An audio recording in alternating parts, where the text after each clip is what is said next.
British military called on to strip the Sultan of Brunei of honorary appointments awarded to him by the Queen, as backlash against new anti-LGBT laws grows. Here's a summary of the article. Calls for Royal Navy, RAF to strip Brunei Sultan of honours given by Queen. Business Insider. The Royal Navy and Royal Air Force are under pressure to rescind honorary military titles bestowed upon the Sultan of Brunei by Queen Elizabeth II, amid a growing global boycott of the Asian nation. Last Wednesday, Brunei introduced death by stoning as a punishment for homosexuality, after Sultan Hassanal Bolkiah made several reforms to the country's penal code, which has been based on Islamic Sharia law since 2014.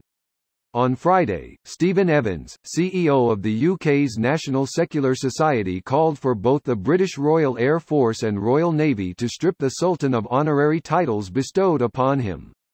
Stripping the Sultan of the honours they have bestowed upon him would send out the important message that they do not wish to be in any way associated with this sort of medieval barbarism.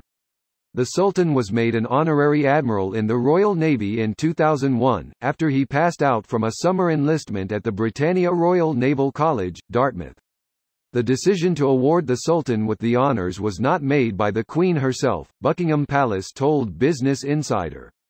Calls for the Sultan to be stripped of his honorary British military titles come amid a growing backlash against Brunei.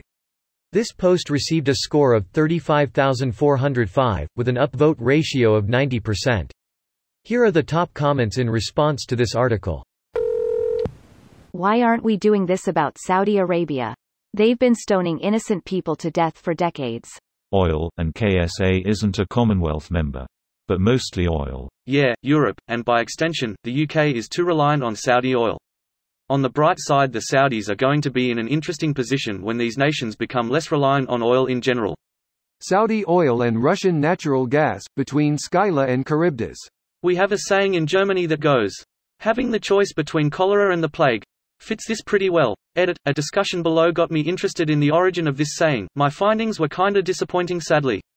The only German source I could find was an online dictionary that referred to an article in the German news magazine Der Spiegel 26 1965, Pest und Cholera, page 78, which attributed it to French politician Pierre Pojade.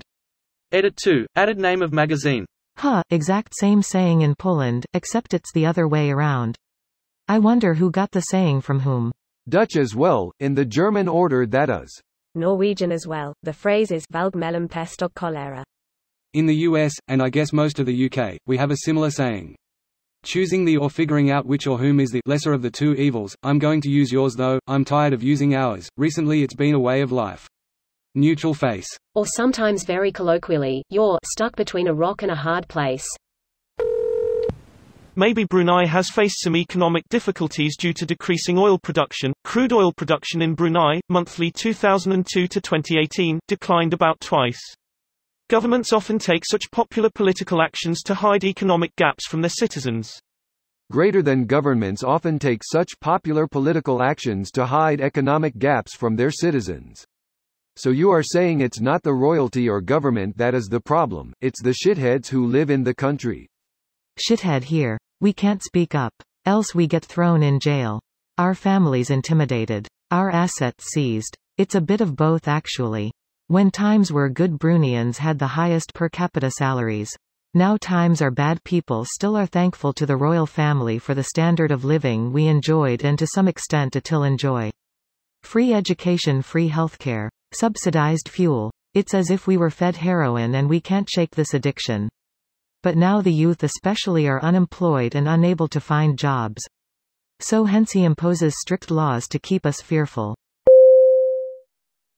This video was automatically created by Reddit to speech.